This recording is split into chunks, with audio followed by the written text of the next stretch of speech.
આ બજેટ સુધારાની મીટિંગમાં અમારી વચ્ચે ઉપસ્થિત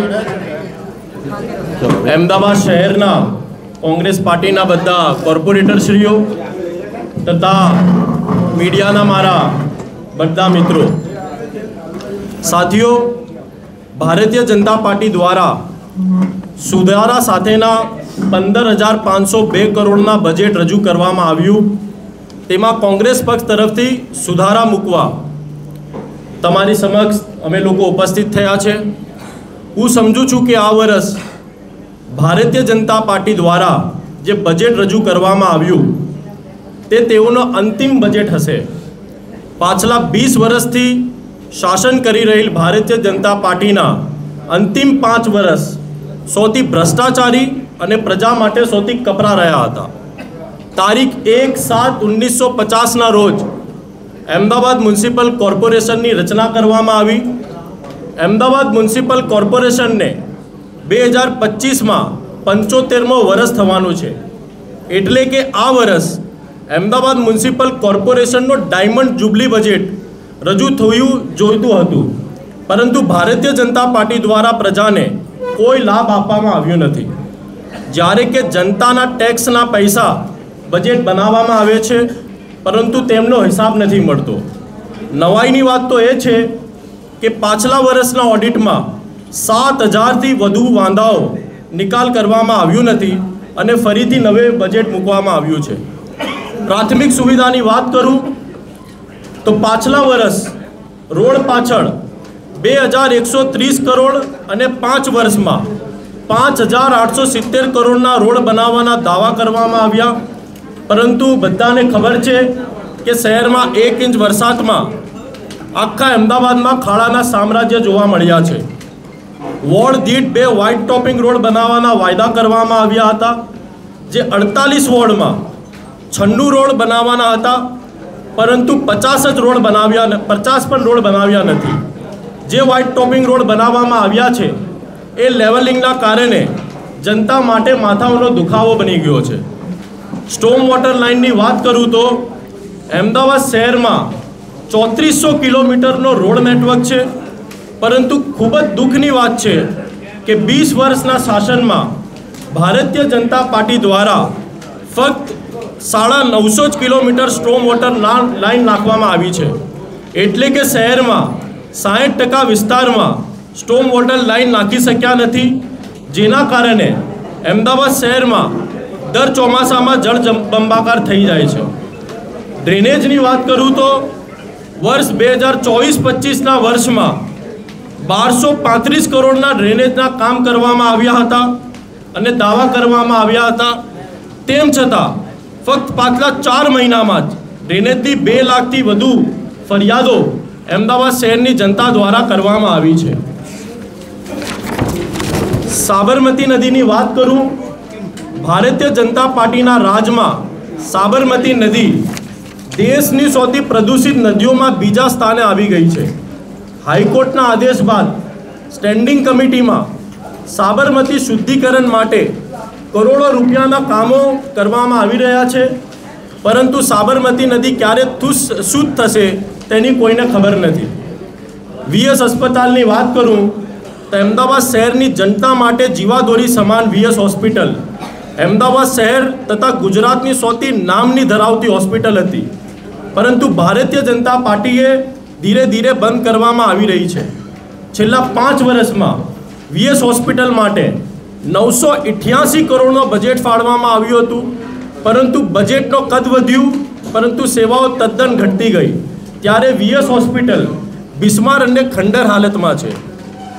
ભ્રષ્ટાચારની વાત કરું તો હાટકેશ્વર બ્રિજ, જેની આયુ 100 વર્ષ હોવી જોઈએ તેવો બ્રિજ ભ્રષ્ટાચારના કારણે ફક્ત 3 વર્ષમાં જ બંધ કરી દેવામાં આવ્યું. ત્યારે અત્યાર સુધી તેનો કોઈ નિરાકરણ આવ્યું નથી. 10 વર્ષ પહેલાં બનાવેલા વટવા હાઉસિંગ, ગરીબો માટે બનાવેલા 22 આવાસોને ભ્રષ્ટાચારના કારણે તોડી પડવાની નોબત આવી ગઈ છે. ભારતીય જનતા પાર્ટીનો સૌથી મોટો ડ્રીમ પ્રોજેક્ટ यानी कि खारीकट केनाल 1200 करोड़નો પ્રોજેક્ટ હતો, તેનો ડિઝાઇન બદલી મોટો ભ્રષ્ટાચાર કરવામાં આવ્યું છે. ભારતીય જનતા પાર્ટીના રાજમાં ટેકનિકલ સુપરવાઇઝરની પરીક્ષામાં ભરતી કૌભાંડ કરવામાં આવ્યું, જેના કારણે અત્યારે 80,000થી વધુ MPSW અને જુનિયર ક્લાર્કના વિદ્યાર્થીઓના રિઝલ્ટ સ્થગિત કરી દેવામાં આવ્યા છે। AMTSને પ્રાઇવેટ કોન્ટ્રાક્ટરોની જોડીમાં પધારવી દેવામાં આવી છે, જેના કારણે AMTSના ડ્રાઈવરો દ્વારા નશાખોરીના કારણે અકસ્માત કરવાની ઘટના રોજિંદા બની ગઈ છે। તળાવોને ઇન્ટરલિંકિંગ કરવાની યોજના હતી, પરંતુ કોઈ અમલ કરવામાં આવ્યું નથી। પીણાના ડમ્પિંગ સાઇટ દૂર કરવામાં આવી નથી। મહિલાઓ માટે 21 પિંક ટોયલેટ બનાવવાના વાદા કરવામાં આવ્યા હતા, ફક્ત 10 જ બનાવવામાં આવ્યા છે। આ બધા વાયદાઓ દર વખત કરવામાં આવે છે, પરંતુ તેનો અમલ કરવામાં આવતું નથી। બજેટનો કદ વધતું જાય છે, પરંતુ સેવાઓ ઘટતી જાય છે। આ સાથે કોંગ્રેસ પક્ષે આ પ્રમાણે સુધારા જે મૂક્યા છે, હું તમારા સમક્ષ રજૂ કરવા માંગુ છું કે અમદાવાદ મ્યુનિસિપલ કોર્પોરેશનને 75 સાલ પૂરા થયા છે। એના કારણે ડાયમંડ જુબલી વર્ષની ઉજવણી નિમિત્તે પ્રોપર્ટી ટેક્સમાં 30% રિબેટ આપવું જોઈએ। શહેરના તમામ ઝોનમાં અદ્યતન સ્પોર્ટ્સ કોમ્પ્લેક્સ બનાવવા માટે 20 કરોડ રૂપિયા, અમદાવાદ મ્યુનિસિપલ કોર્પોરેશનના ડાયમંડ જુનિયર સ્થળ તથા અટલ બ્રિજ અને આગામી વર્ષોમાં યોજનાર ફ્લાવર શો અને 1 વર્ષ માટે તમામ નગરજનો માટે નિઃશુલ્ક કરાવવા। રિવરફ્રન્ટમાં મલ્ટી સ્ટોરી હાઈટેક શાળા શરૂ કરવા માટે 50 કરોડ રૂપિયા, રિવરફ્રન્ટમાં મલ્ટી સ્ટોરી હાઈટેક લાઇબ્રેરી શરૂ કરવા માટે 25 કરોડ રૂપિયા, સ્ટોમ વોટર લાઇનનો નવીનીકરણ કરવા માટે 100% વિસ્તારમાં સ્ટોમ વોટર લાઇન નાખવા માટે 100 કરોડ રૂપિયા, ભ્રષ્ટાચારના પ્રતીક સમાન હાટકેશ્વર બ્રિજને તાકીદે તોડીને નવું બ્રિજ બનાવવા માટે પોલિસીનો અમલ કરવો જોઈએ। સત્તાધારી પક્ષે પૂર્વ અને પશ્ચિમમાં ભેદભાવ ના રાખતા પૂર્વ ઝોનમાં અદ્યતન મલ્ટી સ્પેશિયાલિટી જનરલ હોસ્પિટલ બનાવવા માટે 20 કરોડ રૂપિયા, ભારતીય જનતા પાર્ટીના રાજમાં દેશમાં બીજી નંબરની સૌથી પ્રદૂષિત બની ગઈ સાબરમતી નદીને શુદ્ધ કરવા માટે તાકીદે અમલ કરવું। વર્ષોથી જેનો નિરાકરણ આવ્યો નથી તેવી સ્ટ્રીટ વેન્ડિંગ પોલિસી દ્વારા શહેરની ટ્રાફિક સમસ્યાના ઉકેલવા માટે 5 કરોડ રૂપિયા, મહિલા સશક્તિકરણની નીતિ અંતર્ગત મહિલાઓ માટે ફક્ત ખોટા વાયદાઓ નહીં પરંતુ અમલ કરી તમામ વોર્ડના મુખ્ય માર્ગો પર પિંક ટોયલેટ બનાવવા માટે 20 કરોડ રૂપિયા, સ્લમ રીડેવલપમેન્ટ પોલિસી અંતર્ગત ઝૂંપડપટ્ટીવાસીઓ માટે નક્કર પોલિસી આયોજન કરવું, ઓડિટ ખાતાના દ્વારા વાંધાઓ અરજી ઝડપી નિકાલ કરવું, જર્જરિત તમામ EWS આવાસો તોડીને ફરી રીડેવલપ કરવા માટે 200 કરોડ રૂપિયા, સાબરમતી નદીનો વ્યાપ વાસણાથી શાસ્ત્રી બ્રિજ સુધી લંબાવવામાં આવે તે ટ્રાફિક સમસ્યા રાહત મળે તેમ હોવાથી પ્રાથમિક તબક્કે 50 કરોડ રૂપિયા, વોટર પોલ્યુશન માટે સ્પેશિયલ બજેટ ફાળવવાની કોંગ્રેસ પાર્ટીએ આ સુધારામાં માંગ કરી છે। AMTS તથા BRTSની બસો દ્વારા થતા એક્સિડન્ટના કેસોમાં તાકીદે વળતર ચૂકવા અલગથી ફંડ બનાવવું જોઈએ।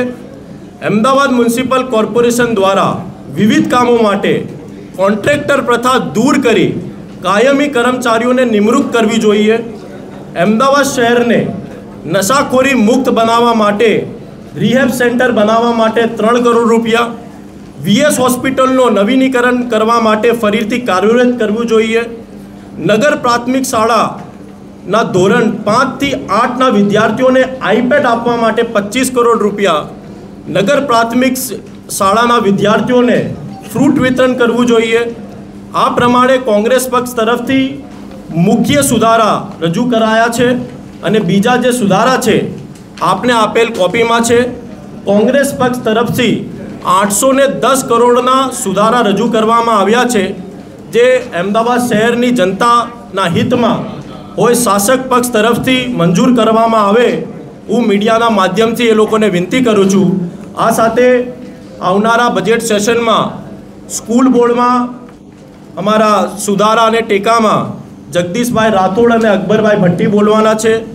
VS હોસ્પિટલમાં અમારા રાશ્રીબેન અને માધુરીબેન બોલવાના છે, MJ લાઇબ્રેરીમાં હાજીભાઈ અને રમીલાબેન બોલવાના છે, AMTSમાં જગદીશભાઈ રાઠોડ અને ટેકામાં ઇમ્તિયાઝભાઈ છે, અને જનરલમાં હું પોતે વિરોધ પક્ષ નેતા તરીકે હું બોલવાનો છું અને ટેકામાં નિકુલસિંહ તોમર બોલવાના છે, અને બીજા ઘણા સાથીઓ જનરલ બજેટમાં આ વખતે ભાગ લઈને અમે લોકો પૂરતો પ્રયત્ન કરીશું કે આવનારા બજેટ સેશનમાં કોંગ્રેસ પાર્ટી અમદાવાદ શહેરની જનતાના હિત માટે એક લડાઈ લડશે અને જનતાના હિત માટે જે બજેટ ભારતીય જનતા પાર્ટીએ મૂક્યું છે એ બજેટમાં જે ભારતીય જનતા પાર્ટી ખોટા વાયદાઓ કરે છે એ વાયદાઓને પૂરતા સાબિત કરવા માટે કોંગ્રેસ પાર્ટી એની લડત બજેટ સેશનમાં આપીશું. ધન્યવાદ. બજેટનો સુધારો રજૂ કરવામાં આવ્યું, જેમાં 801 કરોડના સુધારા કોંગ્રેસ પક્ષ દ્વારા રજૂ કરવામાં આવ્યા હતા.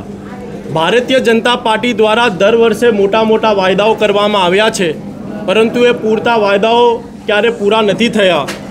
આ વર્ષે અમદાવાદ મ્યુનિસિપલ કોર્પોરેશનને 75મો વર્ષ લાગ્યું છે, પરંતુ ભારતીય જનતા પાર્ટીએ ડાયમંડ જુબલી ભૂલી ગઈ અને બજેટમાં કોઈ પણ પ્રકારની લાભ અમદાવાદ શહેરની જનતાને નથી આપ્યું. કોંગ્રેસ પક્ષે મુકાયેલા મુખ્ય સુધારામાં હું વાત કરું તો આ વર્ષે 75મા વર્ષ અમદાવાદ મ્યુનિસિપલ કોર્પોરેશનને થયું છે, તો અમદાવાદ શહેરની પ્રજા માટે પ્રોપર્ટી ટેક્સમાં 30%ની રાહત આપવી જોઈએ. તમામ ઝોનમાં અદ્યતન સ્પોર્ટ્સ કોમ્પ્લેક્સ બનાવવા માટે 20 કરોડના સુધારા મૂક્યા છે. ડાયમંડ જુબલી બજેટના ઉજવણી નિમિત્તે કાંકરિયા લેક ફ્રન્ટ, તમામ મનોરંજન સ્થળ, અટલ બ્રિજ અને આગામી વર્ષમાં યોજનાર ફ્લાવર શો 1 વર્ષ માટે તમામ નગરજનો માટે પ્રવેશ નિઃશુલ્ક રાખવા માટે એક પોલિસી બનાવવા માટે એક વિનંતી કરી છે. રિવરફ્રન્ટમાં મલ્ટી સ્ટોરેજ હાઈટેક શાળાઓ બનાવવા માટે 50 કરોડ રૂપિયા, રિવરફ્રન્ટમાં મલ્ટી સ્ટોરેજ હાઈટેક લાઇબ્રેરી બનાવવા માટે 25 કરોડ રૂપિયા, અને જે વર્ષોથી સ્ટોમ વોટરની અમદાવાદ શહેરમાં સમસ્યા છે એ સ્ટોમ વોટર લાઇન સુધારવા માટે 100 કરોડ રૂપિયાનો સુધારો કોંગ્રેસ પાર્ટીએ મૂક્યું છે. અને સૌથી મોટી વાત કે એક ભ્રષ્ટાચારી હાટકેશ્વર બ્રિજ જે 3 વર્ષમાં જ બંધ કરી દેવામાં આવ્યું, અત્યાર સુધી ભારતીય જનતા પાર્ટી એનો નિકાલ નથી કરી શકી, તો કોંગ્રેસ પાર્ટીએ બજેટમાં એ પણ સુધારો મૂક્યું છે કે હાટકેશ્વર બ્રિજને તાત્કાલિક ધોરણે તોડીને નવું હાટકેશ્વર બ્રિજ ત્યાં ફરીથી બનાવવામાં આવે, VS હોસ્પિટલનો નવીકરણ કરવામાં આવે, અને એવા બીજા ઘણા સુધારા કોંગ્રેસ પાર્ટી દ્વારા મૂકવામાં આવ્યા છે. 801 કરોડના સુધારા કોંગ્રેસ પાર્ટી દ્વારા મૂકવામાં આવ્યા છે, અને કુલ મળીને 16,312 કરોડ રૂપિયાનો બજેટ કોંગ્રેસ પાર્ટી અને ભારતીય જનતા પાર્ટી દ્વારા સુધારાના મૂકવામાં આવ્યા છે. એ હું મીડિયાના માધ્યમથી ભારતીય જનતા પાર્ટીને વિનંતી કરું છું કે કોંગ્રેસ પાર્ટીના સુધારા લઈને અને અમદાવાદ શહેરની જનતાના હિત માટે આ સુધારાઓને એક્સેપ્ટ કરવામાં આવે. એ બદલ આજે મીડિયાના માધ્યમથી હું ભારતીય જનતા પાર્ટીને પણ અપીલ કરું છું.